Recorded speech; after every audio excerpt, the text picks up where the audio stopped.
Бисмилля, альхамдулилля, вассалату вассаляму аля расулилля. Амма ба'д, ассаляму алейкум ва рахматуллахи ва баракатуху. Мы достигли 33 главы о 33 грехе. И это грех ар-рия. Вахуа миналь нифак, автор говорит. И это является частью лицемерия или качеством лицемерия. Аллах Та'аля говорит: «Я юхалладина аман», вот те, которые уверовали,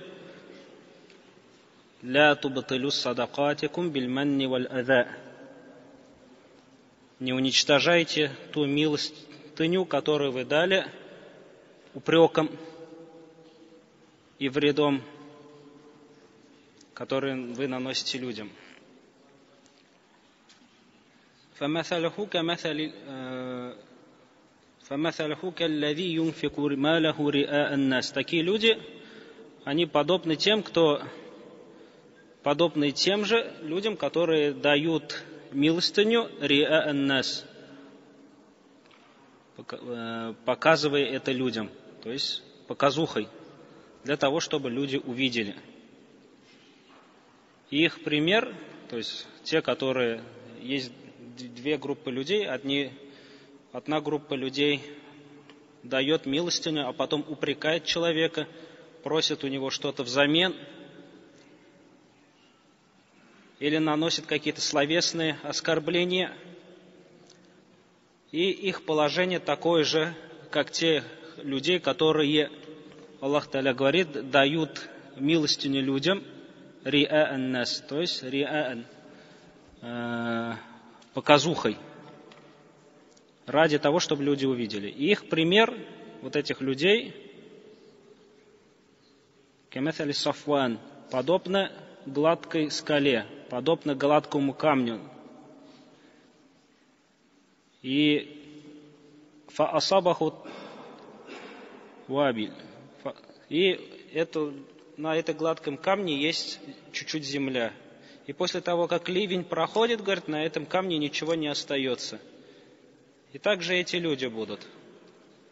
После того, как они дали садака, для того, чтобы люди увидели, они получат какую-то пользу, как вот эта земля, которая есть на гладком камне.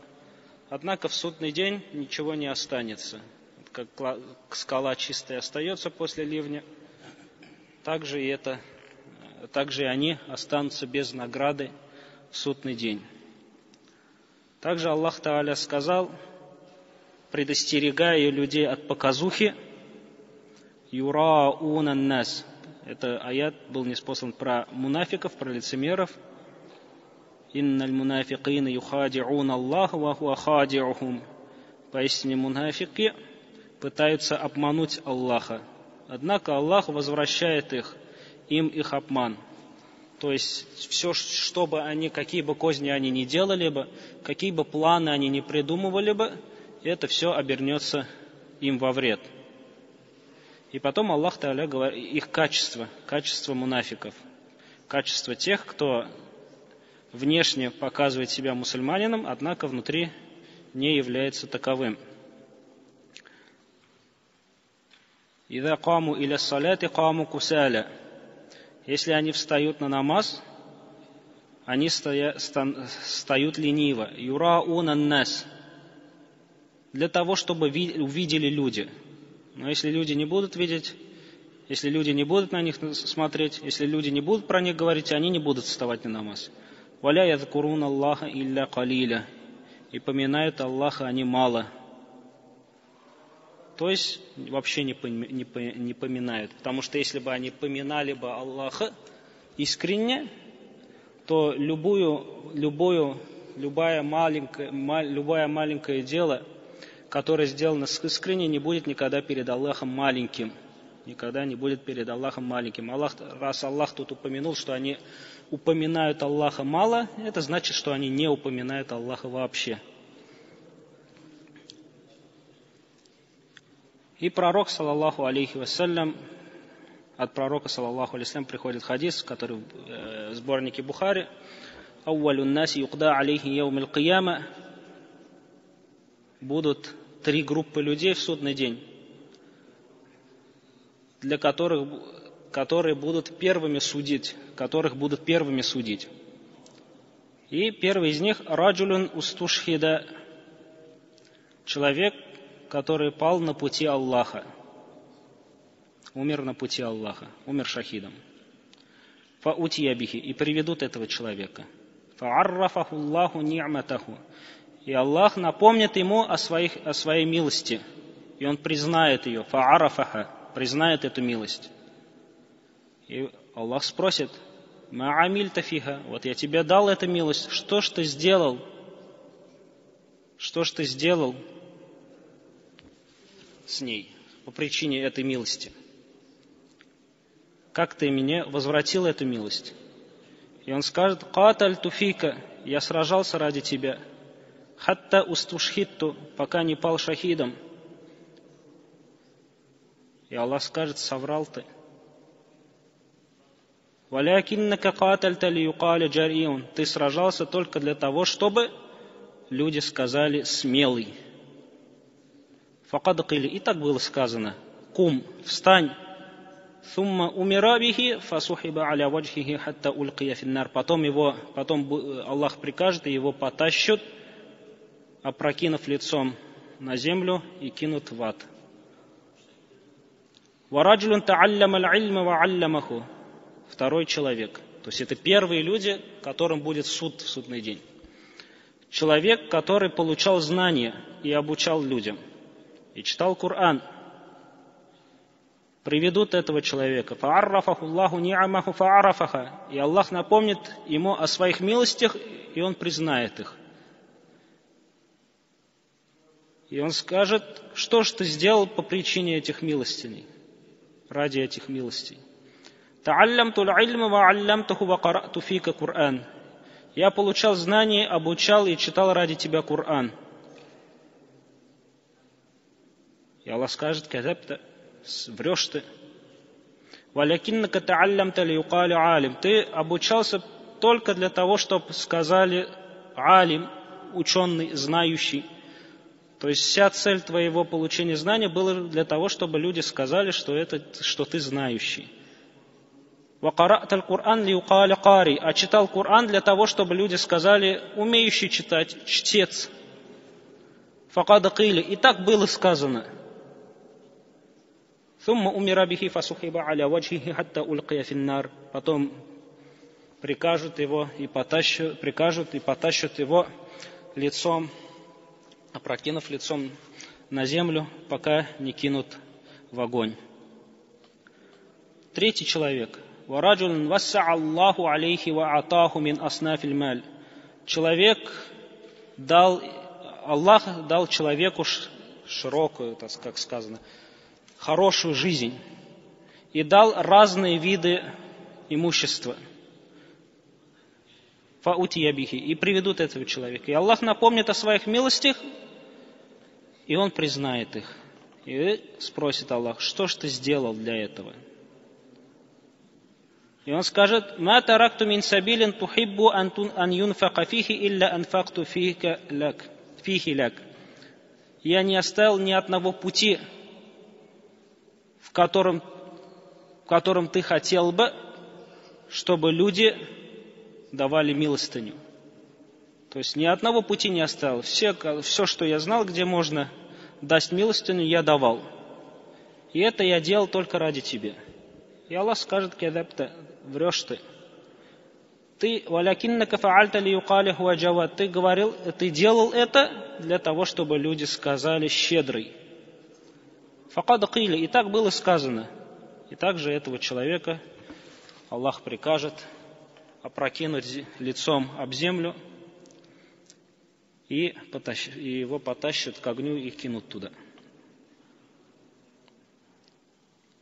От Ибн Умара приводится также хадис, то, что люди сказали: мы иногда заходим к нашим правителям и говорим разные слова для того, чтобы понравиться им. показываем себя праведными, показываем себя хорошими, говорим про них хорошее. А когда выходим, то говорим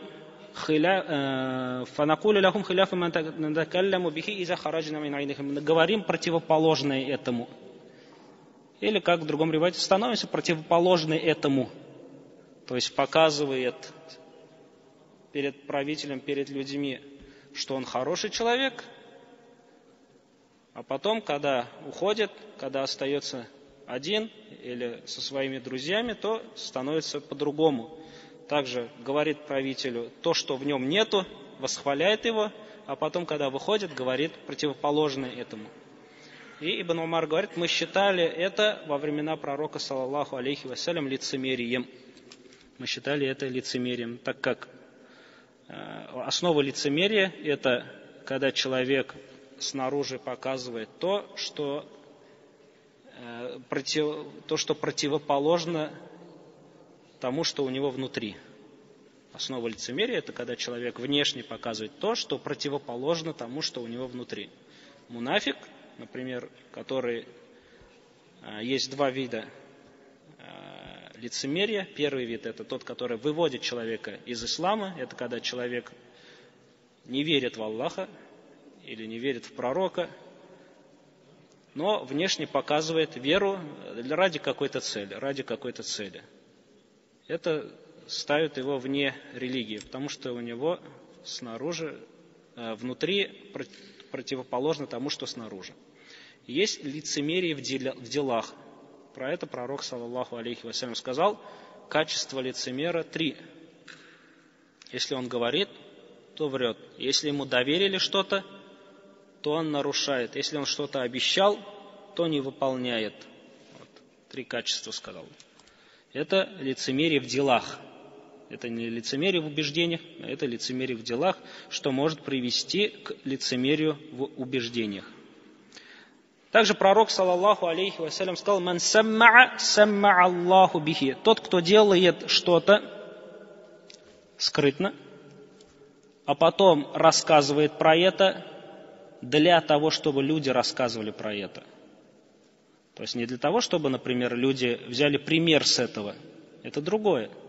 А для того, чтобы, или не рассказывать для какой-то пользы, на которую указал Аллах, а рассказывать для того, чтобы люди начали про него говорить. То Аллах, самма Аллаху бихи, то Аллах раскроет это в судный день перед всеми людьми. То есть перед всеми людьми скажет, что эти дела он делал для того, чтобы только люди услышали про него, люди говорили про него.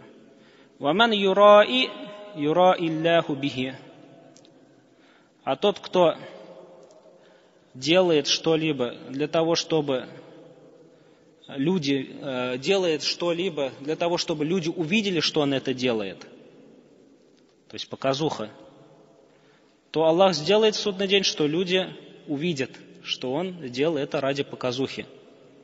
Перед всеми людьми покажет, что этот человек, первый человек, делал для того, чтобы люди услышали, а второй человек, что он делал для того, чтобы люди увидели. Это в хадисе Бухари и Муслиме приходит. То есть, эта глава была о том, что есть такой грех, который называется показуха.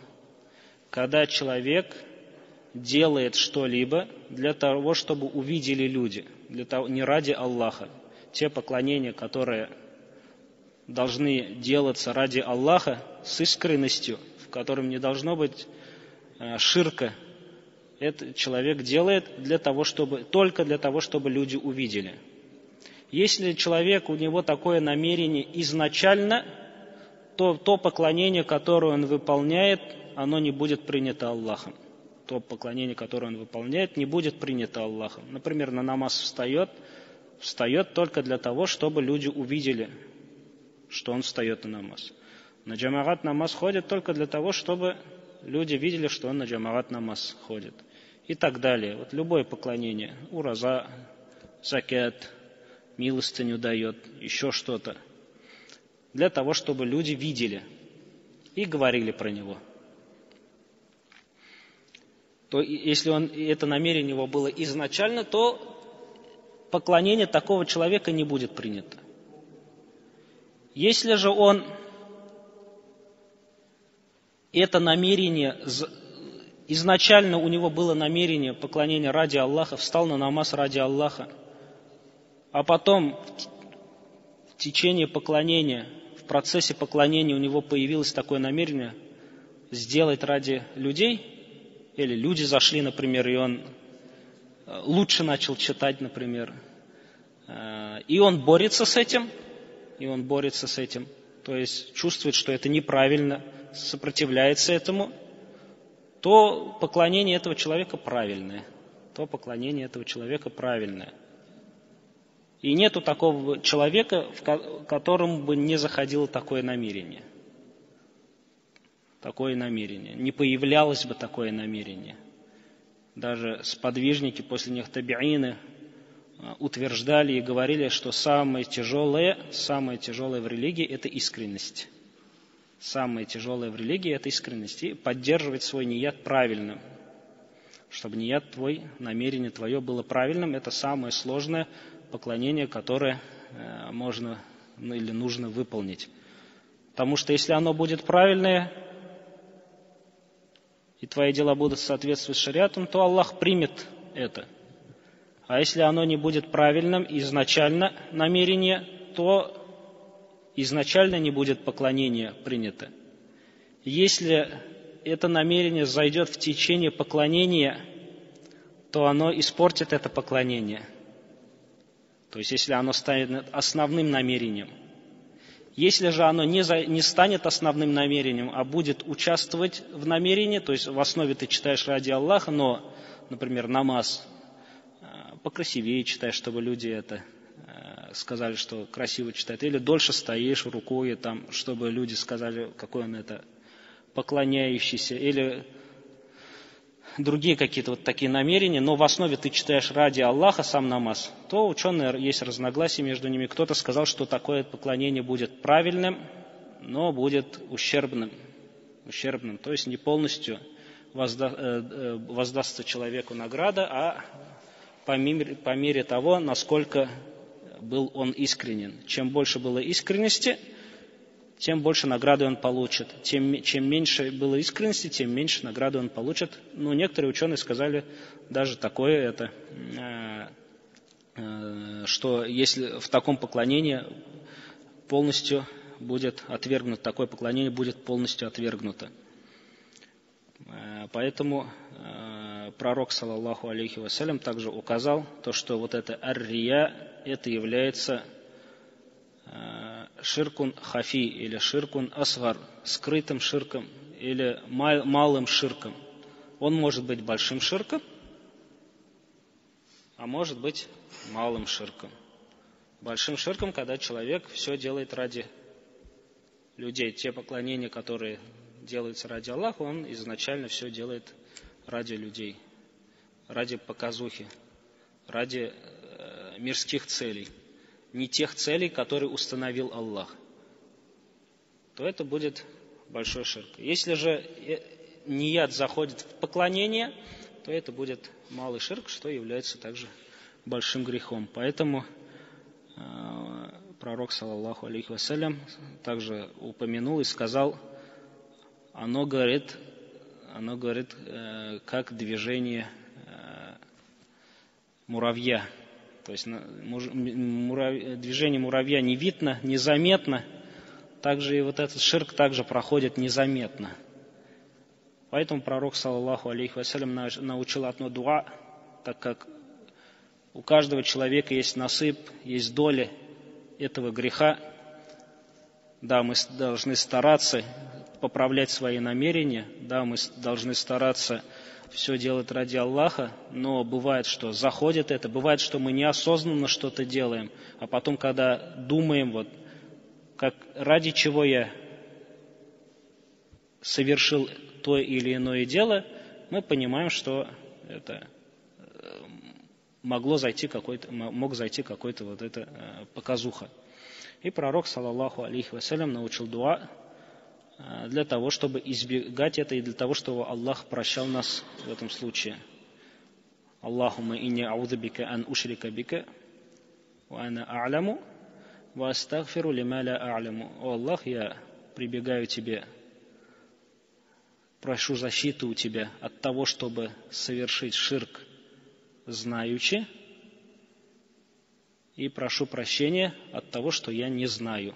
И прошу прощения от того, что я не знаю. То есть, если пока арабский не выучили, можно на своем языке сделать.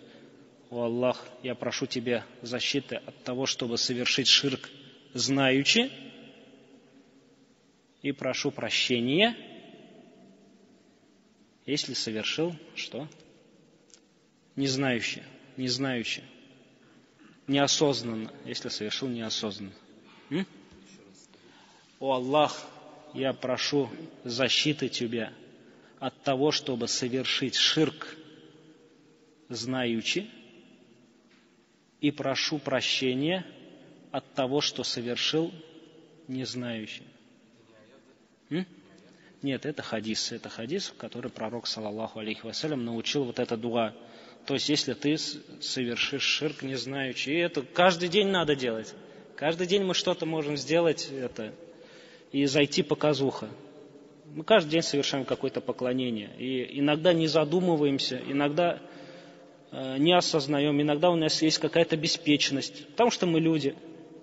Рядом с нами шайтан есть, рядом люди есть. И вот это влияет на нас. И поэтому, как сподвижники сказали, это очень сложное поклонение, искренность. И поддерживать это очень сложно. Однако награда у него безгранична. Иногда за малое дело, но большой искренностью могут у тебя быть прощены все грехи. Как женщина, как пророк, саллаллаху алейхи вассалям, сказал, была багия, та, которая совершает зина, шла по пустыне, хотела пить, остановилась около колодца. Не было ведра, спустилась в колодец, попила воду. Выходя из колодца, увидела, что собака лижет землю, потому что это хочет пить. И она сказала, эта собака так же нуждается в воде, как я нуждалась. Спустилась в колодец, набрала в свою обувь воду и напоила собаку. Ради Аллаха, естественно, это все было. Хоть в хадисе не указывается, ученые говорят, что это подразумевается, то, что она это сделала. И Аллах простил за это ей все грехи. И сподвижники потом удивились и спросили, мы что, будем получать награду за хорошее отношение к животным? И пророк, саллаллаху алейхи вассалям, сказал, да, пока печень жива, говорит. Имеется в виду, пока животное живое. В каждом живом существе, сказал. В каждой живой печени, в каждом живом существе вы будете получать награду при хорошем отношении. Естественно, если это делается, вспоминая то, что Аллах приказал это, побудил к этому. И также наоборот, женщина попала в ад по причине кошки. Когда заперла кошку и не давала ей, и не отпустила на волю, и сама не давала есть ей еду. И кошка умерла. И по причине этого зашла в ад. Аллах наказал по причине этого. Поэтому искренность бывает. И вспоминаем прошлый урок, когда пришла женщина к пророку, саллаллаху алейхи вассалям, и сказала, что она совершила прелюбодеяние и попросила, чтобы исполнили наказание. И пророк, саллаллаху алейхи вассалям, сказал, что если бы ее покаяние, искренность в ее покаянии разделить между 70 людьми, то этой искренности хватило бы, чтобы у 70 людей простить грехи. То есть если мы будем изучать ният, это очень большая тема, это нельзя ее раскрыть даже в одном уроке. Будем этот ният изучать, правильность его, как он должен быть правильно, что его нарушает, в каких случаях можно что-то ради дунья делать, ради мирского, в каких случаях нельзя, в каком случае можно и ради Аллаха, и ради мирского делать. Вот это, если все изучать, и мы будем исправлять наши намерения, и сподвижники именно этим и отличались от следующих поколений, то, что они, если посмотреть на их дела, то мы бы не нашли, что их дела бы были бы, как ученые говорят, большим, чем то, что мы делаем. Однако искренность вот эта, правдивость в их делах делала их малые дела великими, делала их малые дела великими. Поэтому именно вот это их отличало от следующих поколений. Когда пришли хавариджи и начали поклоняться Аллаху так, как не поклонялся ни пророк, ни сподвижники, усердствовали в этом и видели себя выше сподвижников даже. Вот. Об этом сообщил пророк, саллаллаху алейхи вассалям, то, что их поклонение не было в них искренности, не было в их искренности. Вот той, которая присутствовала у сподвижников. И именно их дела, даже малые дела сподвижников были выше, чем наши дела, вот именно из-за этой искренности.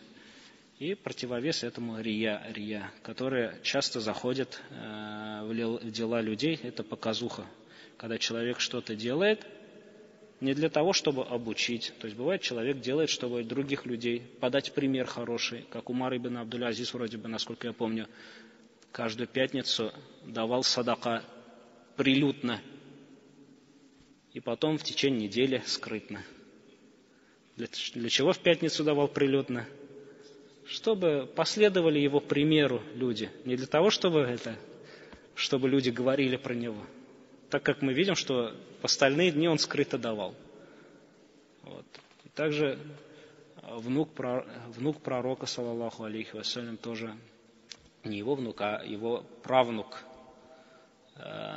носил муку людям ночью по ночам и, стуча в дверь, оставлял и уходил. И говорит, мы узнали, кто это, только после того, как прекратилась ночью приходить мука, и увидели, когда омывали его с спины, синяки на спине, мозоли. Вот. То есть они старались скрывать дела, но при этом иногда показывали это для того, чтобы обучить людей. Это часто присутствовало. Даже иногда в некоторых вещах ученые запрещают, например, имаму, запрещают человеку, от которого люди берут пример, оставлять какие-то сунны. Для того, чтобы люди не оставили. А иногда, наоборот, запрещают ему совершать некоторые сунны. Для того, чтобы люди не возвеличили это до фарза. Поэтому бывают разные моменты. И поэтому сразу судить, что человек что-то сделал ради показухи или не ради показухи, для того, чтобы услышали люди или не услышали, это очень сложная вещь. Лучше себя судите. Лучше себя судить и заниматься собой. Следующий грех